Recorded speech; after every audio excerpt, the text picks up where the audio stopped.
Hi, and thanks so much for joining me for this collaboration with Jill Crist. Today we're talking about a one brand challenge. So if you'd like to see that, please keep watching. So if you are a regular viewer returning, thank you so much. If you are new from Jill's channel, thank you so much. If you haven't watched Jill, just really quickly about her, she's one of my favorite people on YouTube. I love watching her videos. I watch videos from beginning to end, so I love that she buys a whole collection and talks about all of the items. She's genuinely excited about everything. I think I would buy anything from her. She's really descriptive about things and always talks about how beautiful the packaging, which is what I always forget to talk about. I always skip over what the packaging actually looks like. That is one of the reasons I think we buy luxury beauty, is because of the whole experience, including things like the packaging. So she touches on all of those things, gives really great swatches too. So if you haven't already seen her, go over and see her. She has different coloring than me, so it's a nice comparison. Since she picks up almost everything from a new collection, she has a lot more options. So I'm really curious to see if this was harder for her or easier for her based on the fact she had so many choices. This is very similar to Michelle Wong's video, but not exactly the same. So if you subscribe to her, which I'm sure you do, it's been really amazing to watch her growth, and it's well deserved. She has a lot of great content, very informative. So again, go see her too if you haven't already. But she did a hero challenge. So it wasn't even necessarily her favorite of that brand, but what other people thought were favorites or things that put that brand on the map. This is different than that because I didn't take that into account. These aren't even my favorite items, because if I were to pick favorite items, you'd see 2 or 3 from Clay to Peau. You'd see 2 or 3 from Tom Ford. So to have one per brand was kind of tricky, because I started listing, and I don't normally do this first, but I listed out all the items, primer, foundation, concealer, etc. And by the time I got to the end, it's like there's no brands left. So it was interesting how I was willing to compromise on some things and have to reprioritize based on what went where. So just kind of an interesting process. If you haven't tried it, just try it. It's kind of fun to see what you come up with. Make sure you see Jill after this. And if you'd like to see everything I picked, please keep watching. Okay, so sunscreen, of course, is on, which is why we have that nice, beautiful white cast on. It's much more apparent in the camera than it is in real life. So it's hard, even though with natural light, it just bounces off because it's protecting my face. So even with natural light, which is what I'm using, I have no studio lights or anything like that on my face, just a little light back here to illuminate this. That's what's lit. Otherwise, I'm just in front of a window, and you just get that because of the lens of the camera. It just looks that way. So it doesn't look this stark in real life. And I actually have the bronzer on as well from Color Science. So I've got the Color Science Even Up, and then also the bronzer on top. It kind of tempers that. So I'm just gonna go in with this first product by Tatcha, the Silk Canvas. And I rediscovered this. I did a video on this a while ago, and then, you know, you just get so many products. Well, I get so many products just to test them out. I kind of forget about them, but I picked it up recently and was just really impressed with how it held everything in place and kept everything looking really fresh. Sometimes, especially in the heat, makeup starts to kind of fall apart, and you just get like a clumpiness about your foundation. This doesn't do that. It helps keep it really even. It helps your makeup look as fresh as it did when you first applied it. I'm just warming it on the back of my hand a little bit before I apply it. And I do just add a little bit more here in the areas where I'm going to be applying more foundation and more concealer, just because that's why I have more coverage. And then I just sweep it out because I don't need as much on the exterior. I don't actually apply as much foundation there either. Next, we're moving on to foundation. This was kind of a tricky one. So when I went to one brand per part of my face, it just really shifted the priorities in terms of, okay, I really like this brand for these things, but out of all of the things that I need for my face, what would I pick as the one? So I picked the Tom Ford Traceless Foundation Stick. There were some other things in the running for this. So I love the Clay to Peau foundation, but you'll see in a moment, there was another product by them that I just said, no, I need to use it for this because it's something I have on repeat. This is also very nice though. I'm using my Shiseido brush, my foundation brush. So I put it on pretty thinly to begin with. And it looks light. I know I have a tan, so I don't have the deeper one, although the next deeper one looks really deep. So I don't even know if that one would work, but it's okay because I bronze the exterior of my face.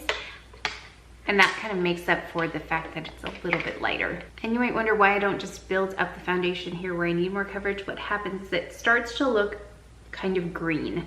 I need to go in and color correct. So we're gonna do that next. Okay, I'm gonna go in with my color correctors now.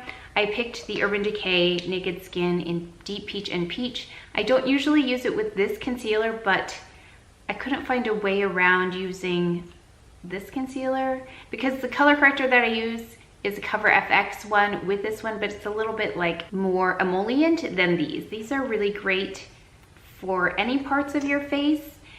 The other one is better for under your eyes. So I'm just taking 2 of these. And the reason I take 2 is because Deep Peach is a little bit dark for me, and then Peach is of course too light. This is a concealer brush by It Cosmetics. It's a buffing and soothing dual airbrush concealer. Really nice, really, really nice.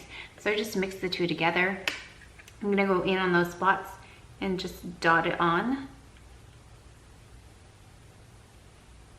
I'm gonna let that sit for a minute. I may go in and actually mix these in with the concealer as well, but let's go and do this first. And I love this foundation. I mean, I'm looking at it right now. It's so skin-like. I even have the Beauty Blender. I forgot to go over it because it doesn't leave any streaks when you use a brush. But I'll just do this anyway. Get it into the skin. Get that color corrector into the skin. And I use a very slightly dampened Beauty Blender because if it's too damp, it lifts off too much. So it's just barely dampened. Like I squeeze the moisture out of it as much as I can before using it. So I really want to just take off the slightest excess. Sometimes I'll use the Beauty Blender to apply concealer as well because sometimes concealer can build up and it gets too texturized, too thick, but with the Beauty Blender it just gets it in there. But I have been switching off with a brush recently just because I kind of like to mix it up once in a while. There's a little bit more control with a brush as well. Okay, so here's my concealer.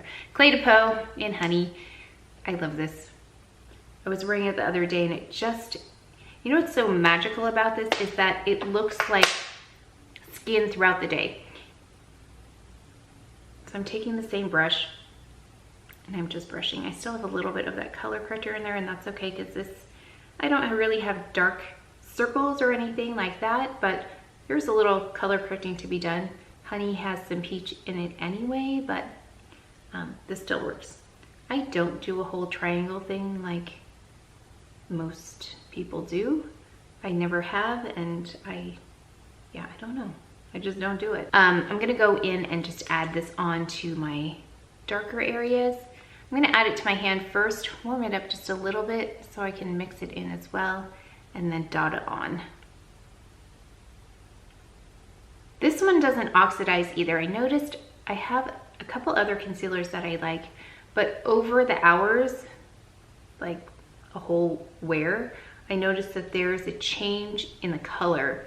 It starts to go a little bit green on me. This one doesn't do that. This is really great for colder months as well. The reason I don't use it as much in the summer is because if I'm outside, it just doesn't perform as well as, say, a waterproof concealer. And they say this concealer is the gateway to Clé de Peau. Yeah, I totally believe it because if you've tuned in, you've seen how many other products I purchased from them because I used this concealer first. And if you go to their counter to pick this up, the associates are typically very well versed in their products, so they can give you a lot of information about what they have available. Okay, I'm gonna set next. Oh, I brought this brush to set. Kevyn Aucoin, the buffing brush. I tried to stick to one brand per brush as well. Okay, I'm just gonna stamp this on. And then I'll buff on the sides. And I don't wanna buff too much because I'm going in with a liquid blush in a moment here. Not a liquid, but it's like a gel blush. And then I stamp in on those areas where I've concealed just to make sure I'm not moving the product around. And I didn't bring a little brush for the under eyes, so I'm just gonna gently stamp. So in a pinch, this brush does a lot. Next, I'm going to go in with my eyebrows just because I gotta get those things sorted out here. So I'm going to use Wonder Brow, like this is not new, but Wonder Brow Black Brown and Dior Pump and Brown. I love a few Dior products, but I thought this one is a must-have for me out of all the other items that I have by Dior. It's So when I was comparing this to the Boy Brow, but I believe, because I couldn't find this the other day and I went back to the Boy Brow from Glossier, and I think this has actually more hold, the Dior one versus the Glossier Boy Brow. Okay, we got both brows on now. This was interesting. When it got to eyes, I had actually built everything and listed it out, and by the time I got to eyes, there were very few brands available to choose from. I was gonna go with Chanel, but what happened is I couldn't find my Ray Morris brushes. I have no idea where they went. So I don't know if that happens to you, but I don't know where they went. So I thought, oh, let me just pull these, because I forgot, because I haven't used them in a while, I forgot how much I love eyeshadow sticks. I love eyeshadow sticks. They're amongst the easiest products to use with the best results. So I picked by Terry, and I did pick a few colors, but it's just for the eyeshadow sticks, right? I don't think I have any other by Terry. I also really love by Terry, but could only choose one thing. So we're gonna go in with this, not a by Terry first, but this is Terra by Nude Sticks. And this is a difficult thing to find, a matte eye color stick. And this was a recommendation from one of you, so thank you so much. I'm just gonna run it in here. It's got a warm tone to it for the crease area. Really subtle. So you could actually go all over your eye for this if you want just a no makeup, even out your eyelid kind of thing. Just a brightening color as well. It's got that warmth to it. So there we go, really quick. And then for the by Terry, I'm gonna go in with Misty Rock.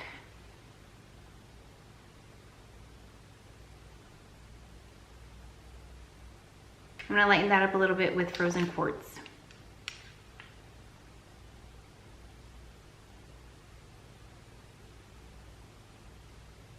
So I'm gonna use a little bit of the Chanel on this, a little bit of Chanel eyeshadow. Where are we? Let's go ahead with this Laura Mercier brush. It's a smudge brush. I'm gonna run it underneath and all the way up into the corner area and do like a suggestion of a wing.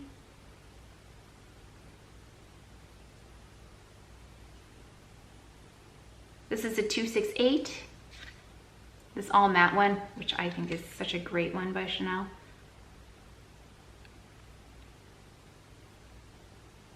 I'm gonna take this other side and take the deeper color and just run that in the corner here. Fluff that out.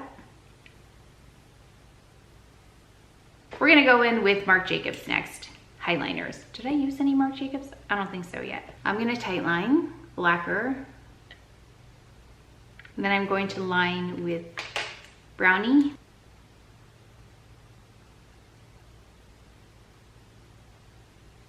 These are the softest pencils I've used that stay. Now my eyes are typically dry, so I know one of you had a question about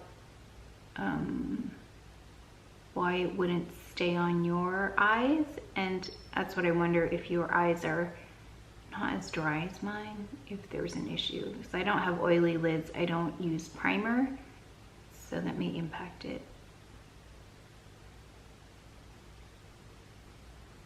And then let's curl with the Surratt eyelash curler. I love this one. This was also a suggestion from you because I was having trouble with the Shumura one because it was too flat. I needed something more curved. This one's more curved, at least on me. It works much better. It catches more lashes. And then I'm going to go in with a mascara that I love. And this is new to me, Uffidra. It's the Mascara Extra Volume. I picked it up in Italy. Loved it so much, I picked up another one before I left because I didn't know if I could get it here. No primer today. Usually I would use the Dior one, but I've already used up my Dior card with the Pump and Brow. And this one doesn't really need a primer. It does really well without one. Okay, next thing, love that mascara. Let's go in with bronzer next. I'm going to use the Guerlain Terracotta bronzer in Deep. It's the Sun Trio. I had the medium one. You can watch the video if you want to see that one. I ended up giving it to my mom because I wasn't using it. This one is a great color if you are tan. This is the NARS Giorgio brush. I've been loving that Marc Jacobs bronzer brush, but I already used Marc Jacobs. So we're going back to the NARS. This one's still a really nice one though. This is interesting. If my forehead doesn't have bronzer on it, I don't look tan. So I'm gonna make sure I get that. Okay, let's next go in with blush. Okay, I hope I didn't powder too much, although this one does pretty well, even if you add it on top of powder. I've got the Chantecaille Cheek Gelée in Lively. It's a really beautiful peachy color. Their other color is Cool Toned, so if you like cool tones, they do have that one. I'm just gonna pat that on. This one's really easy to use. It's kind of like, what's the word I'm looking? Foolproof. Foolproof blush. Because it has a bit of sheerness to it, so if you put on too much, like that's a lot, it's not that much. Just a nice fresh look with this blush. It's good to do things like this because I forget what I have. When I'm testing so many things, and I don't even test nearly as much as a lot of other people, I forget what I have, and it's just really, really pretty. Let's go in next with, we're almost done, shockingly. We're gonna go in highlighter next, and I've used most of my favorite brands at this point, but this is a really excellent highlighter. It's Persona, yes, it was provided to me, but it's their Zuma highlighter, Cali Glow highlighter, and I don't have a highlighter brush with me, so couldn't find one that was outside of any of these brands. So I'm gonna use this. Might not go well, but I'm just gonna try and dot it on first. Make sure that's a little bit set, or else it's gonna really cling.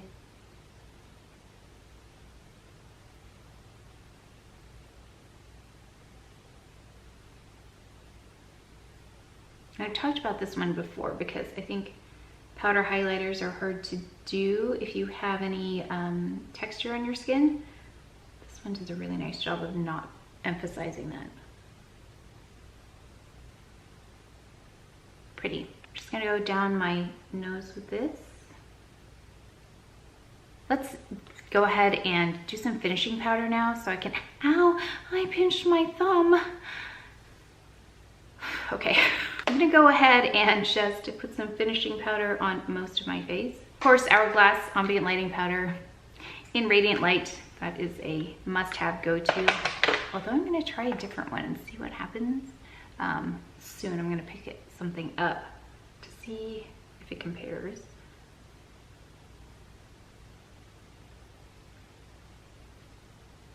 This just kind of fuses everything together. So in real life, if you don't want such a distinct highlighter, you can do that. It just brings it down a notch so it's not so much, because this is pretty intense, this highlighter. So I like to highlight just the bridge of my nose, and then what I'll do is I'll take my contour pen, and this is so old, but it's by Smashbox, and I just kind of dot it along. That wasn't very much dotting, but I tried to dot it along. And then I just take my fingers and I'll run that along the sides. Just a very faint suggestion of contour.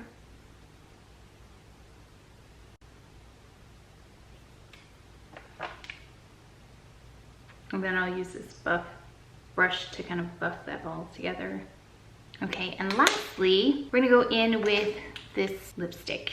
I picked something I haven't worn for a while, and it's the Gucci Grand Hotel. It's a really nice berry color.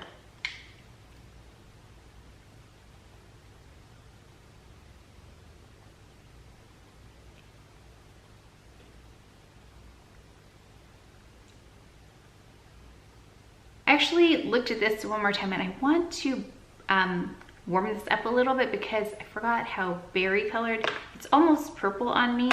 Really pretty, but I think that with the other colors I picked, I need something a little bit warmer. So I took, this is still Gucci, but it's the one with the floral. So it's a little bit more sheer than this lipstick, and it's in May Coral. I'm just gonna put that on top. And then one other thing I like to do with highlighter, this highlighter specifically, is to just add it to the inner corner there.